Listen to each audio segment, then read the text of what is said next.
Si je vous dis Métropolis de Fritz Lang, je suis sûr que la première affiche qui vous vient en tête, c'est ça, avec ce logo jaune, massif, anguleux, comme des éclairs qui semblent animer l'Android. Ce logo il a été conçu il y a un siècle par le graphiste Heinz Schulze Neudam pour la sortie du film en 1927, et on retrouve ce lettrage qui s'inscrit pleinement dans l'esthétique de l'expressionnisme allemand. Mais il existe un autre logo dont il faut parler, ce logo il est un peu moins connu mais tout aussi intéressant parce qu'il met en place un langage visuel très moderne pour l'époque. Et alors ce logotype on le retrouve au tout début du film, pendant le générique d'intro. Voilà ce que ça donne.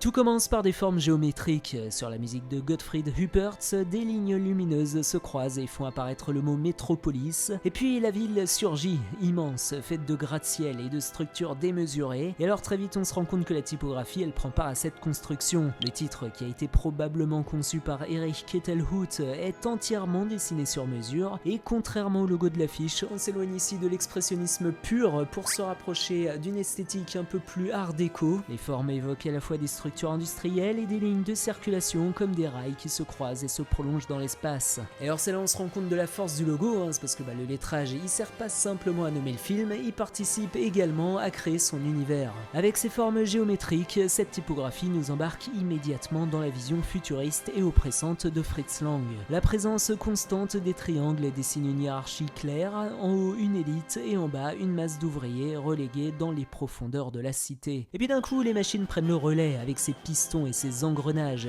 Tout s'anime progressivement jusqu'à transformer la ville en une immense mécanique autonome où l'humain finit par disparaître dans les rouages. Bref, ce logo qui a été pensé de manière assez innovante pour l'époque, il contient déjà toute la richesse visuelle de Metropolis, au point de devenir une référence majeure dans l'histoire du design graphique et de la typographie au cinéma. On peut notamment penser à la police de caractère Archetype Bill, créée 20 ans plus tard par le graphiste Max Bill. Construite à partir de lignes droites et de triangles dans une logique mathématique, elle rappelle directement le lettrage du film. Et si ce logo il continue aujourd'hui encore de fasciner, c'est parce que, comme le film, c'est un logo qui échappe à une définition unique. À mi-chemin entre expressionnisme, nouvelle objectivité, futurisme ou encore art déco, c'est un logo qui a su traverser plusieurs courants sans jamais se laisser enfermer dans un style précis.